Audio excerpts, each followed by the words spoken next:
Hey, it's Mike. Thanks for tuning back in. So I had a chance to get to Double Play Collectibles, which is one I went to. They opened in February, I think, of this year. They've only been open 7 months. And I was in like a month after they opened. So it was brand new at that time. It was good at that time. I don't remember what I said about it, but it had the potential to be one of the best in the state. And I think he's the owner, Dave, is coming into that potential. It's a really good shop. I spent, I don't know, 20-ish minutes in there. I got some video, which I'll show you, and then I want to show you the cards I bought, and which I'm really excited about. But just a little, the shop it's great. I'm a big fan of this shop. And I always say Don's Sports Card Center in Portland is the best in Maine. You got to say this is a close second. And I haven't been to all of them. I always get private messages from people who say mine is the best. You know, not that they own it, but I haven't been to all of them. I just have to think that these two are right up there.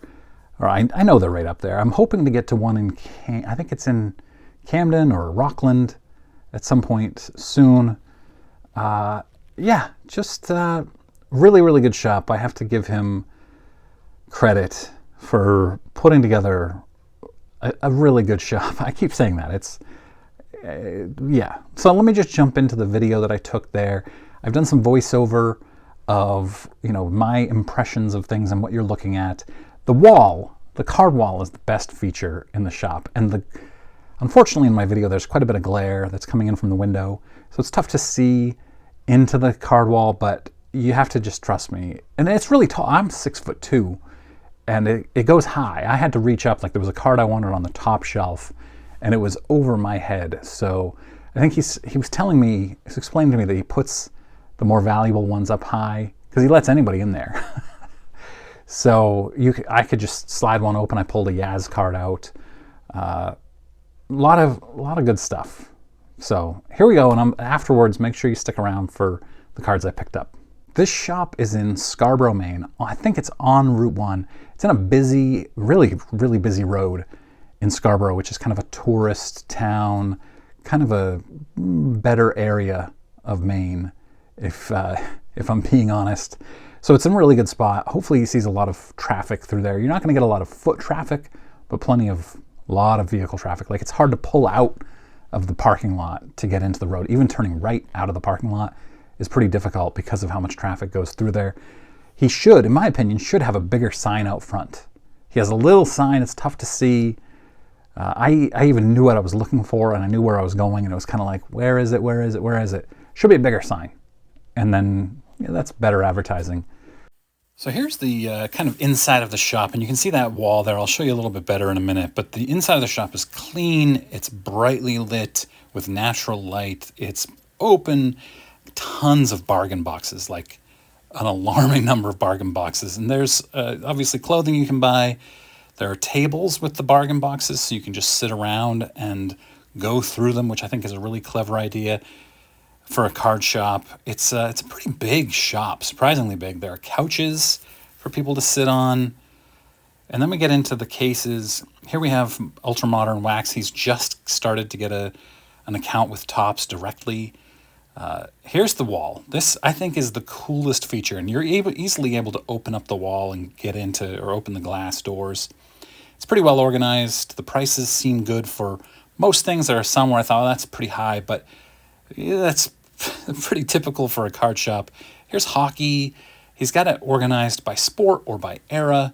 I think you're going to see some Parkhursts here in a minute. It's tough to see because of the glare. I think those are Parkhursts, 51-ish. The glare I know is tough. Here's some pre-war baseball, vintage baseball. He's got a lot of really good stuff. He said he just bought a big vintage collection, 7 or 8 truckloads out of a house. There's some really good stuff. He's got good cards. Some autographs, Hall of Famer autographs.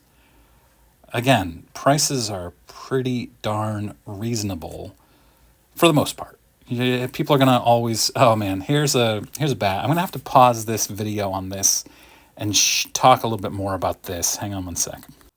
So he's telling me he took this bat. It's a Roger Maris and Mickey Mantle autographed like playground bat, just a play bat, never game worn.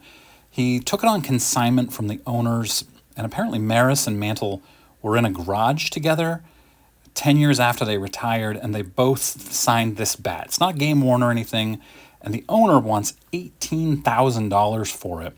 He's gotten some pretty good offers for it, but nothing close to $18,000, and I get the sense that he's not able to accept much lower than what they're asking for it. It's a pretty cool piece. It looks like a bat from the early 20th century. Here we have more just random, maybe non-sports stuff. There's some wacky packages, some pop culture. Here's more ultra-modern. And then here's some like toys and random knickknacks that I think are just fun to have in a card shop. TV on the wall with couches around it so you can sit down and watch sports. And here's some pennants. There's some toys, figurines, junk wax packs like crazy. He has everything. It's a really good shop, you guys. And I was there 6 or 7 months ago. It's quite a bit better, and it was pretty good then. Here's his wall of fakes, or his case of fakes. I don't know how he determines what's real or fake. Like these all, I agree. But then there's like a Yaz 1965 there. Who would fake a 1965 Topps Yaz card? I don't know. Here's NBA Jam. Look at how much fun this is. Arcade game, the original NBA Jam. That's my jam. Just random stuff, like decorations, making it feel fun and at home. And here's a better view from inside. It's a really good looking shop, you guys. All right, so cards I got. Hopefully you enjoyed that. Let me know in comments what you think about this shop. Again, that wall, I think probably the best part of this shop, the thing that sets it apart is the ambiance. Is that the right word? It has couches, it has great lighting, it has a TV, it has chairs. It's inviting, it's warm, it's welcoming. It's kind of, if I think about, if I were opening a shop, what would I want my shop to look like? This has quite a few features that I think about. So let's jump into the cards I bought. So he had this 1971 Topps Yaz priced at $3, and that'll go nicely in my binder, my Yaz binder. And then he had this 1935, I think, like PSA calls it 1935 and SGC calls it 34 to 36, if I remember correctly. Diamond Stars, Jimmy Fox. He had it priced at $110. He sold me the two of these combined for $100. I think that's a really good deal. I'm really happy with that. Hopefully this is real.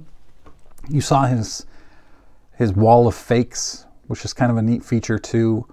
I don't know if this is real or fake, but I'm going to send it off to SGC, put that in my personal collection at some point. Yeah, just really happy with it. Curious what you think about the shop, and if you've been in, let me know. Scarborough, Maine, Route 1.